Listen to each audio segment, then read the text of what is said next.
Assalamualaikum warahmatullahi wabarakatuh. Halo teman-teman, bagaimana kabar kalian? Semoga kalian tetap sehat dan selalu semangat. Berjumpa bersama saya, Aulia Rama Saputri. Dan saya Nisa Ramadhanillah. Saya Hamzah. Terima kasih sudah mengunjungi video ini. Pada video ini, kami akan menjelaskan tentang teks laporan hasil observasi. Ya, seperti tulisan di atas ini ya, teks laporan hasil observasi. Teks laporan hasil observasi atau yang biasa disebut dengan teks LHO. Teks LHO sebenarnya sudah pernah kalian pelajari waktu SMP. Apakah kalian masih ingat tentang teks LHO?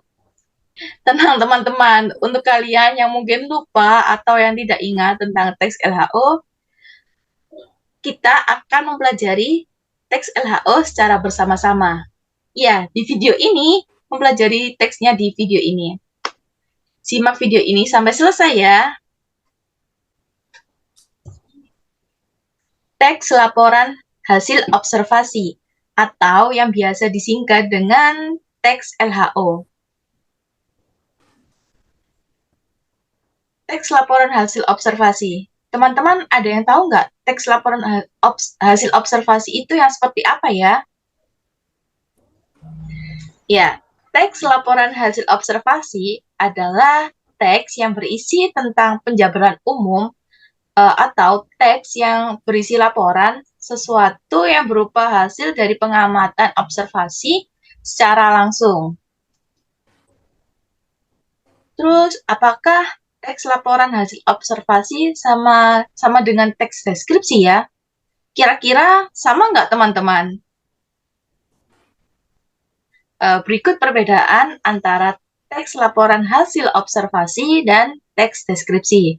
Yang pertama, teks laporan hasil observasi itu memiliki sifat umum, sedangkan teks deskripsi bersifat khusus. Yang kedua, yaitu teks laporan hasil observasi, teks yang melaporkan hasil pengamatan secara objektif dan sistematis untuk memecahkan permasalahan sesuatu teori. Sedangkan teks deskripsi yaitu bertujuan untuk memberikan gambaran kepada pembaca tentang sesuatu kendala yang digambarkan dalam teks.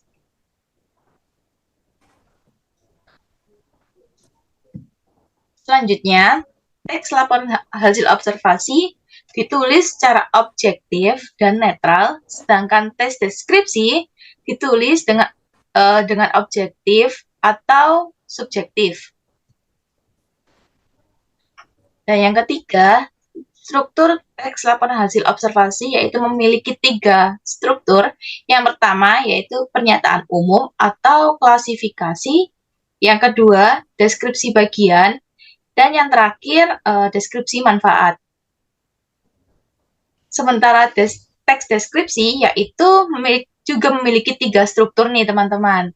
Yang pertama yaitu identifikasi, yang kedua klasifikasi, dan yang terakhir deskripsi bagian. Berikut ini ada ciri-ciri teks LHO.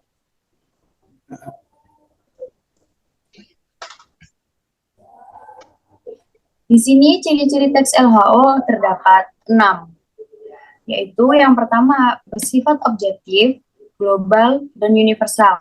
Yang kedua, objek yang akan dibahas adalah objek tunggal.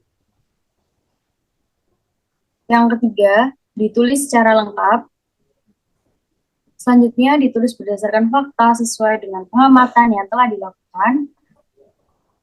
Informasi teks merupakan hasil penelitian terkini yang sudah terbukti kebenarannya, dan yang terakhir saling berkaitan dengan hubungan berjenjang antar kelas dan subkelas yang terdapat di dalamnya.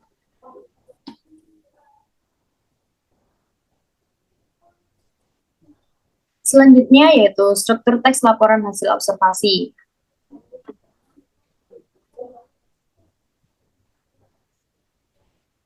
Nah, untuk struktur teks laporan hasil observasi ini ada 3. Yang pertama yaitu pernyataan umum atau klasifikasi. Di pernyataan umum ini terdapat pembukaan, berisi pembuka atau informasi secara umum, hal yang akan disampaikan. Bagian ini berisi hal umum tentang objek yang akan dikaji, menjelaskan secara garis besar tentang objek tersebut. Lalu yang kedua, yaitu deskripsi bagian, merupakan bagian yang berisi detail objek, bagian, atau jenis. Yang ketiga, deskripsi manfaat, yaitu berisi fungsi atau manfaat setiap objek yang diamati dalam kehidupan.